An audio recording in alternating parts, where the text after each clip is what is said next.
Hi viewers, welcome to our channel. Hydraa ఎంత దూకుడుగా వెళ్తుందో మనందరికీ తెలుసు. ఇది ప్రారంభంలో ఉన్న వాళ్ళ ఇళ్ళన్నింటినీ కూడా కూల్చేసింది. అండ్ నాగార్జున గారి కన్వెన్షన్ కూడా కూల్చేసినప్పుడు చాలా పాజిటివ్ రెస్పాన్స్ వచ్చింది. హైడ్రా ఒక మంచి పనికి ఉద్దేశించి ఏర్పాటు చేసిందని చెప్పేసి అప్లాస్ కూడా వచ్చింది. కానీ ఇప్పుడు దాన్ని ఏ విధంగా అయితే కంటిన్యూ చేస్తుందో తీవ్రమైన వ్యతిరేకత, అంటే పేదవాళ్ళ ఇల్లు కూల్చేయడము, మూసీ నది పరివాహక ప్రాంతంలో ఉన్న వాళ్ళ ఇల్లు కూల్చేయడం, ఇదంతా కూడా వ్యతిరేకతకు దారితీసింది. ఇప్పుడు ప్రజలందరూ కూడా తిరుగుబాటు చేస్తున్నారు. అసలు వీళ్ళెవరు ఫైల్స్ ఉన్నా కూడా ఇలా పర్మిషన్ ఉన్నప్పటికీ కూడా అవేం పట్టించుకోవట్లేదు అనుకుంటున్నారు.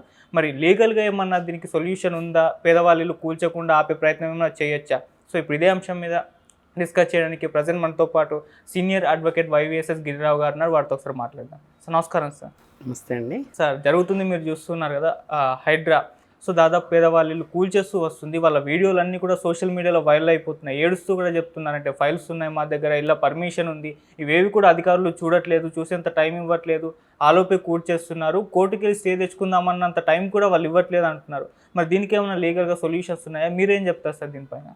లీగల్గా సొల్యూషన్ అంటే యాక్చువల్గా అయితే వాళ్ళు ప్రారంభించినప్పుడైతే చాలా అభినందనీయంగా అందరూ అనుకున్నారు. ఎందుకంటే చట్టంలో ఎప్పుడు కూడా ఏంటంటే కింద వాళ్ళనే ఇబ్బంది పెట్టడం తప్పితే పై వాళ్ళను ఇప్పుడు మోటుకోరు. కానీ ఇప్పుడు ఫస్ట్ స్టార్టింగ్లో అయితే మనకి మీరు ఇందాక అన్నట్టుగా ఏదో సినిమా యాక్టర్ అయింది కూడా కూల్చారని చెప్పారు. అప్పుడు ఏంటంటే వాళ్ళకి ఈ రోడ్డున పట్టం అనేది ఉండదు. మీకు జనరల్గా చట్టంలో ఏం చెప్తుందంటే ఒక కోర్టు ఉందనుకోండి, కోర్టులో జప్తు చేయాల్సిన పరిస్థితి వచ్చినప్పుడు ఏంటంటే ఒక గవర్నమెంట్ ఎంప్లాయీ అన్నాడు, అందులో ఖచ్చితంగా 1/3 శాలరీ ఆయన ఇంటికి ఆయన పెళ్ళాం పిల్లలకి పోషించుకోవడానికి ఉంచుతూ కొంతవరకే తీయాలని చెబుతాం, అంతకు మించి వాడిని చేయకూడదు. అలాగే ఆధారభూతం ఉంటుంది. అంటే 2 ఎడ్లు పట్టుకుని వ్యవసాయం చేస్తుంటారు, లేకపోతే ఒక ట్రాక్టరే ఉంటుంది, వేరే ఆస్తిపాస్తులు ఏముండదు, చిన్న గుడిసెలో ఉంటారు, దాంతో పెట్టుకుని ఎక్కడ తిప్పుతుంటారు. అలాంటప్పుడు చట్టం ఏం చెప్తుందంటే వాళ్ళకి ఆధారం ఫీడింగ్కి ఏదైతే ఉందో దాన్ని నువ్వు జప్తు చేయకూడదు. అదే దాని మీద వచ్చి ఇన్కమ్ జప్తు చేయొచ్చు, దానికి ఆధారభూతం ఏదైతే ఉందో దాన్ని చేసి రోడ్డు మీద పడేయకూడదు అనేది చట్టంలో ఉన్నటువంటి లీగల్.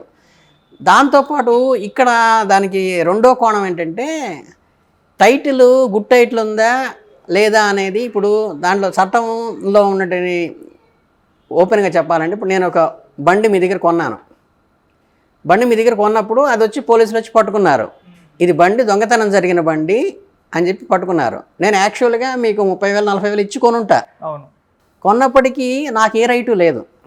అదేంటి? గుడ్ టైటిల్ లేకపోవటం. గుడ్ టైటిల్ ఏంటంటే నాకు ఆథరైజ్డ్గా ఏ షోరూమ్ నుంచి కూడా కొన్నటువంటి రసీదులు కానీ అవి కానీ నా పేరున లేవు. మీరేం చెప్పారు? మా బావగారిదండి, లేకపోతే బాబాయ్ వాళ్ళదండి, వాళ్ళు ఏదో అవసరం వచ్చిందండి అని చెప్పేసి, గిరిగారండి ఇది ఉంది తీసుకుంటారా అంటే, నేను డబ్బులు పెట్టే కొన్నా, 40,000 పెట్టి 50,000 పెట్టి కొన్నా మీ దగ్గర సెకండ్ హ్యాండ్ బండి. కానీ అది టైటిల్ లేనందువల్ల ఏంటంటే సైలెంట్గా వచ్చి పోలీసులు వచ్చి చక్కగా నా దగ్గర నుంచి పట్టుకుని వెళ్ళిపోతే నేను ఏమీ చేయలేని పరిస్థితి. అంటే కనీసం నా 40,000 నాకు ఇవ్వండి అనగటానికి కూడా రైట్ లేదు. అర్థమైందా? చట్టంలో ఉన్న 2 కోణాలు ఏంటంటే, ఒకటేంటంటే మనకి జీవనాధారానికి ఆధారభూతమైన దాన్ని జప్తు చేయకూడదు, ఆ మినిమం వేజెస్ ఆయనకి మిగిల్చాలి అనేది ఒకటి ఎలా ఉందో పాజిటివ్గా. నెగిటివ్ ఏంటంటే గుడ్ టైటిల్ లేని దానికి ఎటువంటి రైటు లేదనమాట. అంటే నేను నిజంగా బలా ఆయన దగ్గర తీసుకున్నానని మీరు కూడా చెప్తారు, చెప్పినా కానీ మీ మీద నేను కేసు వేయటానికి కానీ లేకపోతే నా 40,000 నాకు ఇప్పించమంటానికి కానీ నాకు ఎటువంటి రైటు లేదు. అంటే ఎందుకు లేదు? అమ్మటానికి మీకే రైట్ లేదు. అర్థమైందా? ఇక్కడ వచ్చే ప్రధానమైనది ఏంటంటే, ఒకటి హ్యుమానిటికల్ గ్రౌండ్స్ వస్తుంది, ఒకటి చట్టం వస్తుంది. ఈ చట్టంలో ఇప్పుడు వీళ్ళందరూ అమాయకులు బలైపోవడానికి కారణం ఏంటంటే వాళ్ళకి అసలు టైటిల్ లేదు. ఇప్పుడు నేను ఇందాక బండి చెప్పాను సరే, అలాగే టైటిల్ లేదు. ఎందుకు లేదు? నాకు ఇచ్చిన డాక్యుమెంట్స్ అన్నీ ఉన్నాయి, నేను బలానానికి 40,000 ఇచ్చాను, ఆయన దగ్గర కొన్నాను, లేకపోతే ఫోన్పే కూడా చేశాను, బలానా ఆయన అకౌంట్గా చేశాను, ఆయన పేరుతో ఉందని చెప్పినా కానీ అసలు ఆయనకే రైట్ లేదు బండి అమ్మే రేట్, ఎందుకంటే అది దొంగతనం చేయబడ్డ బండి. సో నాకు లేదని ఎలా చెప్తాము? ఇక్కడ ఏమవుతుందంటే చాలామంది ప్రజలు నలిగిపోవటానికి ప్రధాన కారణం ఏంటంటే, వీళ్ళు ఓనర్ దగ్గర నుంచి పర్ఫెక్ట్గానే కొన్నాడు, బిల్డర్ పర్ఫెక్ట్గానే రాసిచ్చాడు, కానీ ఏంటంటే అది గుడ్ టైటిల్ కాకపోవటం వల్ల వీళ్ళకి ఎటువంటి. కాకపోతే మళ్ళీ ఇంకో కోణంలో వస్తే చట్టంలో ఏముందని తెలుసా? ప్రధానం అంటే చట్టానికి రాసినప్పుడు మూలమైన సిద్ధాంతం అని ప్రధానికి ఉంటుంది కదా, ప్రిఫేజ్లో రాసేది ఏంటంటే చట్టంలో ప్రధానంగా దేని మీద ఆధారపడుతుందంటే 100 మంది నేరస్తులు శిక్ష నుంచి తప్పించుకున్నా పర్వాలేదు, కానీ ఒక అమాయకుడైన వాటికి, నిర్దోషైనటి వాటికి శిక్ష పడకూడదు అని మన భారతీయ న్యాయశాస్త్రంలో ఉన్నది ఏంటంటే ఎవరైతే తప్పు చేయరో వాళ్ళకి శిక్ష పడకూడదు. కావాలంటే ఈ ఈ కార్నర్లో బెనిఫిట్ ఆఫ్ డౌట్ కింద నేరం చేసిన వాడు తప్పించుకునే ఇబ్బంది లేదు, కానీ ఇది పడకూడదు అనేది ప్రధాన భూమిక. కాకపోతే ఆ భూమికి ఇక్కడికి విఘాతం ఏర్పడుతోంది. ఎందుకంటే పెద్దవాళ్ళని కొట్టేసినప్పుడు ఏంటంటే వాళ్ళకున్న 100 కోట్లోనో 200 కోట్లోనో 300 కోట్లోనో ఒక 3 కోట్లు 4 కోట్లు 10 కోట్లు 20 కోట్లు పోయినా అదంతా 5%, 1%, 2% ఉంటుంది కాబట్టి ఆయన రోడ్డు మీద పడ్డం. కానీ ఇక్కడ ఏంటంటే వీళ్ళు నిత్యం ఏదో ఒక 30,000 40,000 నెలకు కట్టుకుంటూ ఒక 4 ఏళ్ళు 5 ఏళ్ళు కష్టపడి కట్టుకుని, అంటే దాదాపుగా వాడికి ఉన్న ఆస్తిలో ఏంటంటే వాళ్ళకున్న ఆస్తిలో 50%, 60%, కొంతమంది ఏంటంటే ఇల్లు తప్పితే నాకు వేరే ఆధారం లేదు, రిటైర్మెంట్ దాకా నా కష్టార్జితంతో ఒరిజినల్గా ఇన్కంలోంచి తీసుకుని నేను కట్టుకుని చేసుకున్నది నేను రోడ్డును పడిపోయాను అనేది ఏంటంటే అది అన్యాయంగా ఉంది. చట్టానికి న్యాయానికి ఇక్కడ మళ్ళీ డిఫరెన్స్ వచ్చేది ఏంటంటే, మనకి చట్టంలోకి వెళ్ళారనుకోండి, ప్రామిసరీ నోట్ రాశారు మీరు నాకు, మీరు ఇచ్చిన మాట వాస్తవం, నేను తీసుకున్న మాట వాస్తవం, సంతకాలు ఉన్న మాట వాస్తవమే. 3 సంవత్సరాల్లో మీరు 100 రూపాయలైనా సరే, మినిమం ఒక 10 రూపాయలైనా సరే ఇచ్చినట్టుగా దాంట్లో దఖలు చేయకపోతే 3 సంవత్సరాలు అయిపోయిన తర్వాత మీకు నాకు ఏ సంబంధం లేదని చెప్తుంది చట్టం. ఓకే, అంటే మీ దగ్గర 1,00,000 తీసుకొని 2 లక్షలు తీసుకొని 3 లక్షలు తీసుకొని ప్రామిసరీ నోట్ నేనే సంతకం పెడతా, నేనే తీసుకుంటాను, విట్నెస్ కూడా ఆయన ఎవరో పెడతారు, ఉన్నప్పటికీ కూడా 3 సంవత్సరాలు అంటే ప్రామిసరీ నోట్ రాసినప్పటి నుంచి 3 సంవత్సరాల లోపు మీరు కనీసం ఒక 1000 కానీ 2,000 కానీ 10,000 కానీ రికవరీ చేసి ఆ ప్రామిసరీ నోట్ మీద ఇంత జమ అయిందని రాసుకుంటే అక్కడి నుంచి మళ్ళీ 3 ఏళ్ళు వ్యాలిటీ అవుతుంది. అలా కాకుండా మీరు ఆ డేట్ క్లోజ్ అయిపోయింది అనుకోండి, అంటే 3 సంవత్సరాల తర్వాత 4 సంవత్సరాలు అడిగారు, ఏంటండి 3 ఏళ్ళు కూడా అయిపోయింది మీరు ఇంకెవ్వలేదంటే మీకు నాకేం సంబంధం అంట. చట్టం అయితే. న్యాయం అయితే ఏంటి, డబ్బు తీసుకున్నారు, నాకు ఆపదలో మీరు ఆదుకున్నారు, మీకు ఇవ్వాల్సిన అవసరం ఉంది, అది న్యాయం. ఇక్కడ ఏంటంటే న్యాయం లోపిస్తోంది వీళ్ళకి, చట్టం ఏమీ లోపించట్లేదు, చట్టం దాని పని చేసుకుంటూ పోతుందన్నారు. అందుకని ఏంటంటే ఇది గమనించుకుని చాలా విషయాలు ఏంటంటే రెగ్యులరైజేషన్ అనే పొజిషన్ ఉంది. జనరల్గా నాకు తెలిసి ఇప్పుడు ఎవరైతే ఇంప్లిమెంట్ చేస్తున్నారో ఆయన కూడా పూర్వం అధికారంలో లేకముందు దాని మీద ఏమన్నా మాట్లాడి కూడా ఉంటారు, ఎందుకంటే ప్రతిపక్షాన్ని మాట్లాడాలి కాబట్టి. ఏంటంటే కొన్ని గవర్నమెంట్ ల్యాండ్స్లో కట్టేస్తారు, కట్టిన తర్వాత ఏంటంటే ఒక 12 ఏళ్ళు 13 ఏళ్ళు వాళ్ళని ఎటువంటి అబ్జెక్షన్ చెప్పకపోవటం వల్ల ఏంటంటే దాని తర్వాత ఏంటంటే వాళ్ళని పడగొట్టడం కాకుండా దాన్ని ఒక కొంత పెనాల్టీ వేసి వాళ్ళకి ఇన్నాళ్ళు చట్ట వ్యతిరేకంగా మీరు ఆక్యుపై చేస్తున్నారు కాబట్టి దానికి కావాల్సిన గవర్నమెంట్కి కావాల్సినటువంటి నామ్స్ ప్రకారం కట్టాల్సినటువంటి అమౌంట్స్ అన్నీ కట్టి దాన్ని రెగ్యులరైజ్ చేసుకోవచ్చు అనేది ఇక్కడ ప్రధానంగా ప్రతిపాదించుకోవాల్సినటువంటి విషయం. అంటే సామాన్యులకు ఏంటంటే ఎవరి ప్రజాస్వామ్యంలో ఏం చేసినా సరే ప్రజల కోసం చేస్తాం, ప్రజల బాగు కోసము, ప్రజల అభివృద్ధి కోసము, ప్రజలకి సపోర్ట్ చేయడం కోసం, ప్రజలకి ఏ అవసరం ఉందో దాన్ని తీర్చడం కోసం బియాండ్ ది లిమిట్స్ కూడా కొన్ని చేస్తాం. ఇప్పుడు మామూలుగా ఈ వరదలు వస్తుంటాయి, సైక్లోన్స్ వస్తుంటాయి, మీకెందుకు ఈ వీటిల్లో కూడా రెస్క్యూ ఆపరేషన్ అంటారు. రెస్క్యూ ఆపరేషన్ ఏంటంటే చట్టానికి న్యాయానికి ఉన్న డిఫరెన్స్ ఏంటంటే, మేము ఒకటి మీద చేశారు చేస్తుంటే తన అబల తను కాపాడుకోలేనటువంటి పొజిషన్లో ఎంత వ్యతిరేకించినా ఆయన బలం ముందు ఈవిడికి ఆపుకోలేని పొజిషన్లో పక్కనే కత్తో చాకో ఏదో ఉంది పొడి చేసింది అనుకోండి, నన్ను డిఫెన్స్ చేసుకోవటం కోసం తప్పని పరిస్థితుల్లో నేను పొడవాల్సి వచ్చింది అని గనక ఎస్టాబ్లిష్మెంట్ చేసుకోగలిగితే ఆవిడికి ఖచ్చితంగా పొడిచినందుకు కూడా శిక్ష పడదు. అవును, అంటే ఏంటంటే అక్కడ అది చట్టం అటు చెప్తోందనమాట.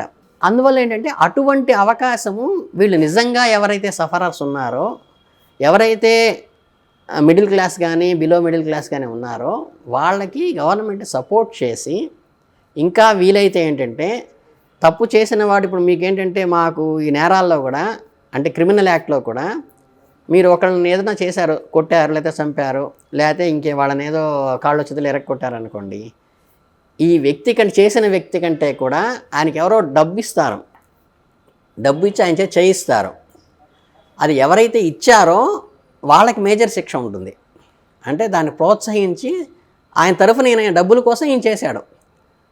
ఈ ప్రొఫెషనల్ కిల్లర్ కంటే కూడా ఆ ప్రొఫెషనల్ని ఎవరైతే వాడుకున్నారో వాళ్ళకి ఎక్కువ ఉంటుంది. అలాగే దీంట్లో మనం కొంచెం మనసు పెడితే చేయగలిగింది ఏంటంటే, ఎవరైతే వీళ్ళకి అమ్మారో వాళ్ళని పెట్టి, కాకపోతే దీంట్లో అంతా కూడా ఏంటంటే ఓన్లీ 420 కింద వస్తుంది. ఇప్పుడు మిగతా ఈ క్రిమినల్ పెద్ద పెద్ద వాటి నేరాల కిందకి రాదు. ఓకే. మీరు అది 100 రూపాయలు కూడా మోసం చేసినా, 1,00,000 రూపాయలు మోసం చేసినా, 100 కోట్లు మోసం చేసినా చట్టంలో ఏంటంటే ఓన్లీ 420 కింద పెట్టాలి.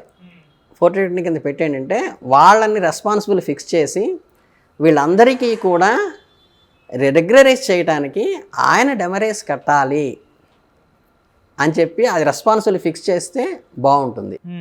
ఇదేంటంటే స్పెషల్ ఆర్డర్ కింద వచ్చినప్పుడు అంటే రెగ్యులర్ ఆర్డర్స్లో ఏంటంటే ముందు నోటీస్ ఇవ్వటం, నోటీస్ అందిన తర్వాత వాళ్ళు రెస్పాండ్ అయ్యారా లేదా చూసుకుని 3 నెలల్లో మళ్ళీ రెస్పాండ్ కాకపోతే మళ్ళీ నోటీస్ ఇవ్వటం, ఇవన్నీ రెగ్యులర్ ప్రాసెస్లో ఉంటుంది. ఈ స్పెషల్ ఆర్డర్స్ వచ్చినప్పుడు ఏంటంటే ఈ రెగ్యులర్ ప్రాసెస్ ఏమీ జరగదు. ఆయనకి కొన్ని ప్రత్యేకమైన అధికారాలు ఇవ్వడం జరుగుతుంది. ఆ అధికారాల్లో ఇవ్వడం అదేంటంటే మీకు టోటల్గా ఇప్పుడు ఈ చర్చించుకున్న దాన్ని బట్టి ఏంటంటే హ్యుమానిటీ అనేది, న్యాయం అనేది కూడా చట్టంతో పాటు కాపాడాల్సిన అవసరము ప్రజాస్వామిక ప్రభుత్వంలో ఉంది. అర్థమైందా? అంటే పోలీస్ డిపార్ట్మెంట్కి కానీ వాళ్ళు ఓన్లీ చట్టమే చూస్తారు, న్యాయం చూడరు. న్యాయం చూసేది ఏంటంటే జడ్జి గారి దగ్గరికి వచ్చినప్పుడు చట్టం న్యాయం రెండూ చూసుకుని కొన్ని హ్యుమానిటికల్ గ్రౌండ్స్లో కొన్ని జడ్జిమెంట్స్ ఎలా అయితే ఇస్తారో, అలాగే కొన్ని చోట్ల ఏంటంటే అరెస్ట్ చేస్తారు, వాడు పనిష్మెంట్ పడదు, 3 ఏళ్ళు 4 ఏళ్ళు తిరిగేస్తారు. ఆల్రెడీ 3 ఏళ్ళు శిక్ష అనుభవించాడు జైల్లో ఉండి. సో వీళ్ళకి 3 ఏళ్లలోపు నాన్ కాగ్నిజబుల్ అఫెన్స్ పడేటప్పుడు ఏంటంటే ఆల్రెడీ మీరు వీళ్ళు జైలు దీని నుంచి వాళ్ళు బెయిల్కి వెళ్ళకుండా, పెరుగుల మీద బయటకు వెళ్ళకుండా ఉండటం వల్ల ఆల్రెడీ శిక్ష అనుభవించేసరికి వదిలేయమని ఎలా చెప్తారో, ఇలా కొన్ని ఎక్స్ట్రీమ్ సిచ్యుయేషన్స్లో ప్రజాస్వామికంలో ఖచ్చితంగా తీసుకోవాల్సిన నిర్ణయాలు ఏంటంటే మీరు పెద్ద పెద్ద వాళ్ళని ఎవరైతే ఉన్నారో, అధికార పక్షంలో కూడా ఉన్న వాళ్ళకి కూడా చాలా చోట్ల ఉన్నాయి, చాలా మీడియాలో కూడా వచ్చింది.